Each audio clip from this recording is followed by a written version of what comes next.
Hello guys, आज मैं आपको बताऊंगा कि मल्टीमीटर को आप कैसे यूज़ कर सकते हैं। ये मल्टीमीटर एक बहुत ही अच्छा डिवाइस है। इलेक्ट्रॉनिक्स एंड इलेक्ट्रिकल लाइन में ये बहुत ही काम आता है हमारे। तो इसमें डिफरेंट डिफरेंट मोड्स होते हैं, इसके कारण इसका नाम मल्टीमीटर है।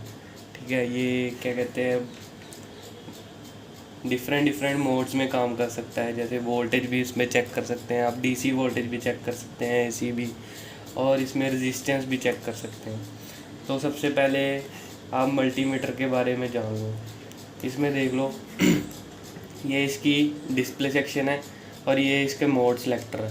ठीक है, उसके बाद इसके ये दो प्रोब्स आती हैं बाहर, जिसमें हमने किसी भी चीज़ की वैल्यू चेक करनी है तो हमने उसको ये दो प्रोब टच करवानी है और रीडिंग यहाँ पे आ जाएगी। मैं बताता हूँ आपको कि कैसे इसको यूज़ करना है। तो सबसे पहले हमें मल्टीमीटर को ऑन करवाना है। तो ऑन करवाने के लिए ये स्विच है इसका, जो रेड कलर का आप देख पा रहे हैं। इससे ऑन भी करवा सकते हैं आप, ऑफ भी करवा सकते हैं। इसको वन टाइम पुश करेंगे तो ऑन हो जाएगा और सेकंड टाइम पुश करेंगे तो ऑफ हो जाएगा। सबसे पहले हमें इसको करना है ऑन मोड में। यहाँ पे ऑन हो गया तो सबसे पहले इसका मोड नंबर 1 आता है। इस पर आप देख सकते हैं साइन बना हुआ है, एक बीप साउंड का साइन बना हो, एक डायोड का साइन बना हो। तो सबसे पहले तो इस अगर आपने किसी चीज़ की कंटिन्यूटी चेक करनी है, मीन्स कंटिन्यूटी मीन्स जैसे कि आपने देखना है कि कहीं पे शॉर्ट सर्किट है या फिर ओपन सर्किट है, तो उसको चेक करना है हम। जैसे ये पीस ऑफ वायर है, ये पीस ऑफ वायर है, तो आपने इसकी कंटिन्यूटी चेक करनी है कि ये अंदर से कहीं से कटी हुई तो नहीं है, कहीं से टूटी हुई तो नहीं है। तो आप क्या करोगे, इसके एक एंड पे लगाओगे रेड प्रोब को और ब्लैक प्रोब को दूसरे एंड पे लगाओगे। तो जैसा कि आप देख सकते हैं कि मल्टीमीटर वीप करने लग गया वो। इसका मतलब है कि ये वायर एक कंटिन्यूटी वे में है, मीन्स वायर कहीं से भी ओपन नहीं है बीच में। तो जैसे आपने कहीं पे भी कोई चीज़ चेक करनी है, किसी के साथ शॉर्ट तो नहीं है, किसी के साथ टच तो नहीं हो रखी, तो उस वे में आप इसको प्रोब को दोनों उस पे एंड पे लगा के चेक कर सकते हो। इसको हम बोलते हैं कंटिन्यूटी मोड। कंटिन्यूटी वे में आप एक तो किसी वायर की कंटिन्यूटी या शॉर्ट सर्किट कंटिन्यूटी चेक कर सकते हो। दूसरा, आप कोई डायोड है वो शॉर्ट हो रखा है तो आप उसको भी चेक कर सकते हो कि वो शॉर्ट तो नहीं है। आप दोनों टर्मिनल पे लगाओगे, अगर वीप साउंड आती है तो वो शॉर्ट हो सकता है। तो और एक और ऑप्शन है इस पर, जैसे हम इस पर डायोड मोड पे सेट करेंगे, जैसा कि आप देख सकते हैं इस पर डायोड साइन बना हुआ है। तो आपने डायोड चेक करना है, तो डायोड पे सबसे पहले आपने ये देखना है इसका साइन। इस पे ये जो साइन बना हुआ है, ये वाइट लाइन बनी हुई है डायोड पे, ये है इसका नेगेटिव। तो इसको इसको टच करवाना है ब्लैक प्रोब के साथ और सेकंड इसका टर्मिनल कनेक्ट करवाना है रेड प्रोब के साथ। जैसा कि आप देख सकते हैं यहाँ पे रीडिंग आ रही है 0.56। तो इससे आप डायोड चेक। तो अब बात करते हैं सेकंड मोड की। जो सेकंड मोड है ये इसका साइन बना हुआ ओम का। ये हमें एक्चुअली बताता है रेजिस्टेंस की वैल्यू के बारे में। यहाँ से लेके 20 के 200 के 2 M 20 M, ये हमें यहाँ से लेके यहाँ तक ये रेजिस्टेंस की वैल्यू बताता है हमें। तो सबसे पहले हम इसको सेट करते हैं लोएस्ट मोड पे। ये इसका लोएस्ट मोड है जो कि 200 ओम की रेंज तक है। उसके बाद आता है 2000 ओम, फिर आता है 20 K मीन्स 20,000 ओम। उसके बाद ऐसे ऐसी रेंज बढ़ती जाती है। जैसे जिस रेजिस्टेंस की आपने वैल्यू चेक करनी है उसी रेंज में आपने सेलेक्ट करना है सबसे पहले। तो जैसे हम एक रेजिस्टेंस लेते हैं यहाँ पे, जैसे कि हमने ये रेजिस्टेंस ली है, तो हम सबसे पहले इसकी वैल्यू चेक करेंगे कि हमें वैल्यू इसकी पता नहीं है। तो हमने इस पर लगाई तो इस पर रेंज कुछ भी शो नहीं कर रहा है, तो हम इसको नेक्स्ट पे सेलेक्ट करेंगे। जैसा कि आप देख सकते हैं यहाँ पे आ रहा है इसका 216। तो यहाँ से हमें पता चल गया कि ये 220 ओम की रेजिस्टेंस है। तो ऐसे ही हम चेक कर सकते हैं। जैसे आप देख सकते हैं ये यहाँ पे हमारे पास 220K की एक रेजिस्टेंस है। तो जैसा कि आप देख सकते हैं ये हमारे पास है 220K की एक रेजिस्टेंस। हमने इस पे मल्टीमीटर पे चेक करना है। तो जैसे हमने ये सेट किया यहाँ पे 2K की रेंज पे, तो ये कोई वैल्यू नहीं शो कर रहा। जैसे हमें पता है कि ये 220K की है, तो सबसे पहले हमने चेक करना है रीडिंग। ये 200K तक की रेंज में बताएगा ये वैल्यू, तो हमने 2M पे सेट करना है इसको। तो यहाँ पे जैसा कि आप देख सकते हैं ये 270K बता रहा है, मीन्स 220K अप्रोक्स वैल्यू बता रहा है ये। ऐसे हम चेक कर सकते हैं किसी भी रेजिस्टेंस की वैल्यू।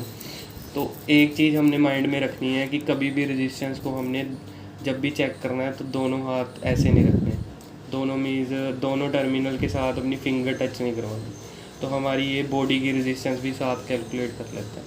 तो हम ऐसा कर सकते हैं कि एक हाथ से इसको पकड़ सकते हैं और एक हाथ से डायरेक्ट टच करवा। इसके बाद हमारा नेक्स्ट मोड है डीसी वोल्टेज का। यहाँ पे जैसे कि आप देख सकते हैं ये V साइन बना हुआ है, V मीन्स वोल्टेज।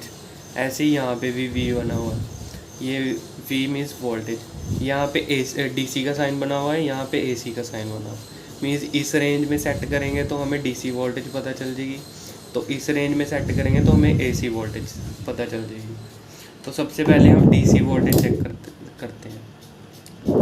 तो हमने DC पे सेट कर लिया है। जैसे कि हमारे पास हम एक सोर्स लेते हैं DC का, ये हमारे पास बैटरी है 9 वोल्ट की, 9 वोल्ट DC। तो हम जैसे कि हमने सेट कर लिया है इसको 20 वोल्ट की रेंज में, तो हम अब इस बैटरी की वोल्टेज चेक करेंगे कि इसमें कितने वोल्ट। तो हमें इसके दोनों टर्मिनल्स पे दोनों प्रोब टच करवानी है। तो यहाँ पे जैसा कि शो कर रहा है 8.09 वोल्ट, तो अभी फ़िलहाल इसमें 8.09 वोल्ट ये शो कर रहा है। तो हमें जैसा कि आप देख सकते हैं कि यहाँ पे नेगेटिव का साइन आ रहा है, तो इसका मतलब ये है कि हमने प्रोब उल्टी लगा रखी है। जैसे ये पॉजिटिव है ना, तो इस पे हमने नेगेटिव लगा रखी है।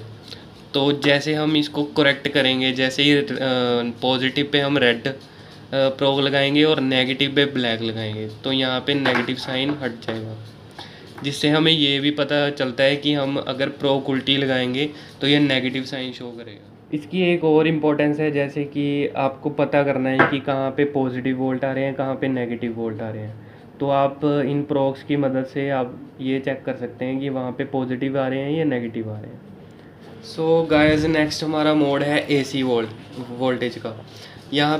यहाँ से लेके यहाँ तक हम AC वोल्टेज चेक कर सकते हैं। तो जैसे हमने यहाँ पे सेट कर लिया है 700 वोल्टेज पे, तो मैं आपको एक AC सोर्स से चेक करके बताता हूँ कि कैसे AC वोल्टेज चेक कर सकते हैं। तो जैसे कि ये एक हमारे पास ये AC सोर्स है, तो हम जैसे ही इसके दोनों टर्मिनल्स में लगाएंगे तो हमें यहाँ पे AC वोल्टेज शो करेगा ये। जैसे कि आप देख सकते हैं ये हमारे पास एक AC सोर्स है जिसमें 220 और 240 की रेंज में वोल्टेज आ रही है, जो कि हमारे घरों में नॉर्मली आती है। तो जैसे कि यहाँ पे स्विच ऑन कर दिया मैंने, और जैसे ही हमने दोनों प्रोब्स इसमें लगाई, तो जैसे ही आप देख सकते हैं यहाँ पे 237 वोल्ट के करीब बता रहा है। तो जो कि जैसे कि आप चेक कर सकते हैं, तो हमने यहाँ पे 700 की रेंज में सेट करना है, तो हमें 240 की रेंज में ये वोल्टेज बताएगी। तो ऐसे आप AC वोल्टेज चेक कर सकते हैं किसी भी अप्लायंसेस की, उसमें AC वोल्टेज कितना आ रहा है। सो गाइस, नेक्स्ट हमारे जो मोड्स हैं वो है एम्पेयर चेक करने के लिए। ये जैसे कि आप देख सकते हैं साइन A का साइन बना हुआ है, यहाँ पे A और AC का साइन बना हुआ है। तो यहाँ से ये रेंज है जो यहाँ से लेके यहाँ तक हम एम्पेयर रेटिंग चेक कर सकते हैं AC वोल्ट की, और यहाँ पे DC वोल्ट की। जैसे कि आपको जो वोल्टेज है वो पैरेलल में चेक होती है, और एम्पेयर है जो वो सीरीज़ में चेक होते हैं। तो ये यहाँ पे आप इस रेंज में सेलेक्ट करके AC एम्पेयर और DC एम्पेयर आप चेक कर सकते हैं। पूरे मोड्स हमने कवर कर लिए हैं कि मल्टीमीटर में जो जो मोड होते हैं वो उसकी क्या वर्किंग है, कैसे हम उसको चेक कर सकते हैं। तो लास्ट ये जो HFE रह गया है, ये आप ट्रांजिस्टर के गेन को चेक करने के लिए सेलेक्ट करते हो। ये जो आपको मैंने 4-5 मोड बताए हैं, ये हमारे बेसिक मोड हैं जो कि हमें जो हम रेगुलर यूज़ करते हैं। और इसके बाद जो ये टर्मिनल्स हैं, ये है जैसे कि आप देख सकते हैं यहाँ पे लिखा हुआ है 2 एम्पेयर मैक्सिमम और यहाँ पे 10 एम्पेयर मैक्सिमम। अगर आपने कोई भी लोड है जिसका एम्पेयर रेटिंग 2 एम्पेयर तक है तो आपने यहाँ पर चेक करना है उसको। ये रेड लीड उठा के यहाँ पे रखनी है, कॉमन यहाँ पे रहने देनी है जहाँ पे है। तो अगर आपने 10 एम्पेयर तक चेक करनी है किसी भी करंट की वैल्यू, तो आपने ये यहाँ पे ये प्रो रेड उठा के यहाँ पे लगा देना है। तो थैंक यू गाइस, ये थी हमारी वीडियो जिसमें आपको मैंने मल्टीमीटर के पूरे फीचर्स के बारे में बताया। तो अगर आपको वीडियो अच्छी लगी तो like share and subscribe our channel.